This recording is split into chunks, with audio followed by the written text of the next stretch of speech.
Avec vous, Nivine. Après Monaco, Barcelone. Oui. Alors, Barcelone, Nivine, les vacances d'été arrivent à grands pas, ça n'aura échappé à personne. Et vous nous parlez ce matin d'une ville qui aimerait bien que les touristes l'oublient. Et oui, c'est Barcelone, la capitale de la Catalogne, qui s'est lancée dans une véritable guerre contre le tourisme. Exactement. Si vous avez déjà eu la chance de vous rendre à Barcelone, vous êtes peut-être tombé sur ces messages très accueillants. Touristes, rentrez chez vous.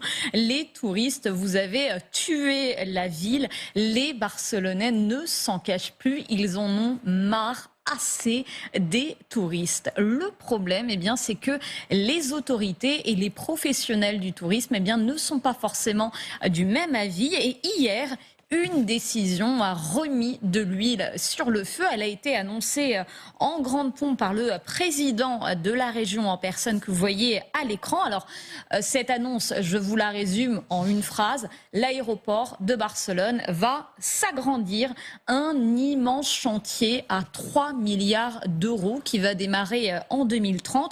Officiellement, c'est pour moderniser les infrastructures et faire de cet aéroport un hub de connexion internationale.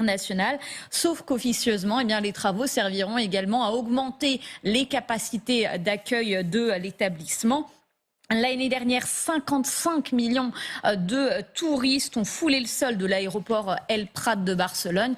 D'ici quelques années, il pourrait être 70 millions selon les estimations qui ont été réalisées parce qu'évidemment, aucun chiffre officiel ne circule. Autant dire que la nouvelle passe pas du tout auprès des habitants de la ville et on les comprend. Cela fait des années qu'ils protestent contre un agrandissement de l'aéroport. Déjà en 2021, vous le voyez, ils étaient descendus dans la rue avec des pancartes non à l'extension. On peut aisément deviner qu'ils seront très nombreux ces prochains jours.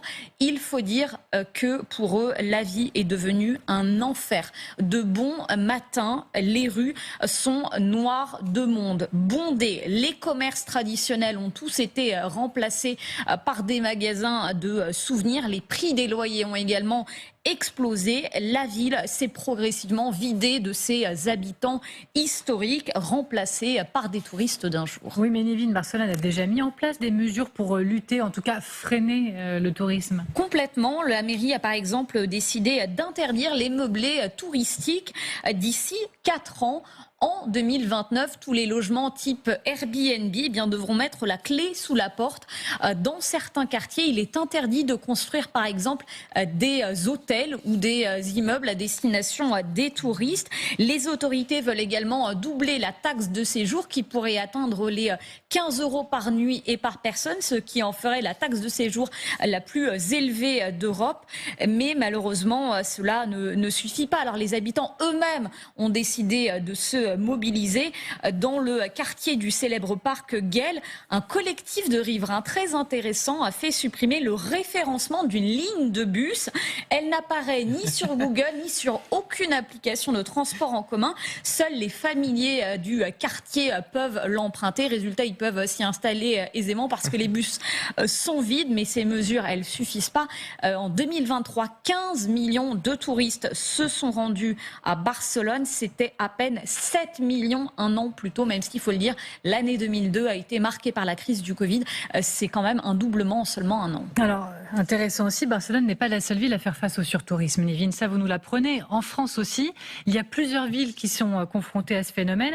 Et comment elles font, elles, pour freiner, tenter de réguler le nombre de visiteurs? Alors, les calanques de Marseille ou le parc national de Porquerolles, par exemple, ils ont installé tout simplement des quotas de visiteurs. C'est exactement la même chose qui a été décidée pour l'île de Bréa, dans les Côtes d'Armor. Yael le sait très bien.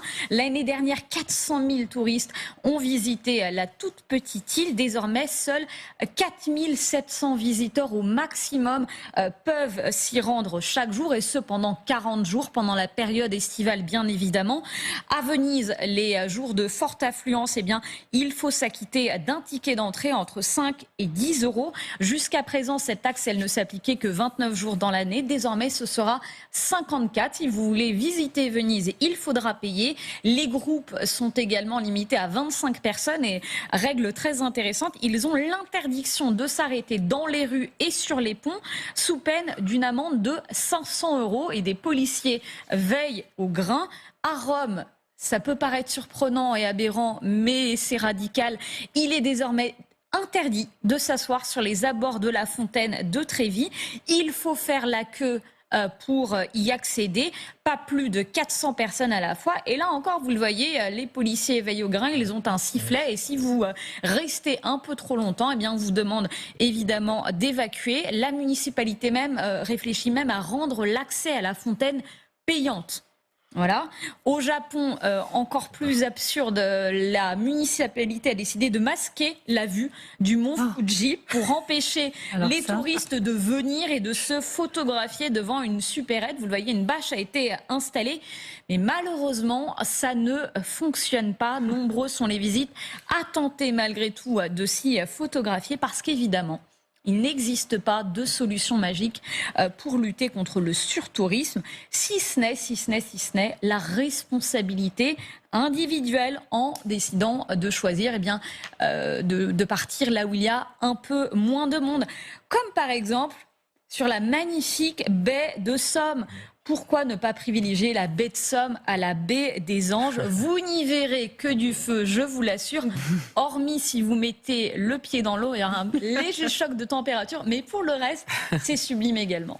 Merci Nivinois, et vous réagissez. Croiser des phoques. C'est une incitation. La baie de Somme, c'est un endroit fantastique. Une incitation à rester chez soi. Et Bréa, pour Yael, moi, à mon avis, Bréa, c'est au mois de décembre ou au mois de janvier, quand il y a le plus de tempêtes, c'est là où c'est le plus agréable. Et à mon avis, il y a beaucoup moins de touristes. Alors justement, pour revenir à Bréa, magnifique île, on est tous d'accord. Cette jauge-là de 4700 personnes max par jour, elle ne fait pas le bonheur de tout le monde. On vous a sélectionné quelques réactions de commerçants notamment, écoutez. Ces journées-là nous permettent de pallier les manques à gagner des autres jours.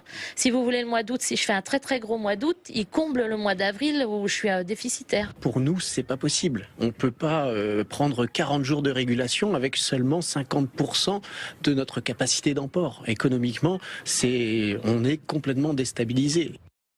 Et voilà, l'éternelle bataille entre l'écologie, l'économie, ce que peuvent accepter les habitants, etc. Mais c'est pareil avec Barcelone d'ailleurs. Vous parliez de ces 15 millions de visiteurs ils ont dépensé 9 milliards d'euros pour l'économie catalane, c'est essentiel. En tout cas, nous, les Français, il y a une enquête un peu ancienne, mais de l'hiver 2024 sur le surtourisme, Opinionway. On est 6 sur 10 Français à avoir déjà pâti du surtourisme lors de nos vacances. On est 3/4 avoir déjà renoncé à visiter un site parce que ras-le-bol d'attendre trop longtemps, c'est fatigant. Et on est 52% à plaider pour ces fameux quotas dont vous parliez. Mais de là à se retrouver à Venise et à devoir marcher tout le temps, parce qu'on ne peut pas s'arrêter si je vous suis. Il faut pour tout les le temps groupes marcher, en tout cas. Pour les groupes. avec un sifflet comme pendant le derrière. Covid. C'est horrible.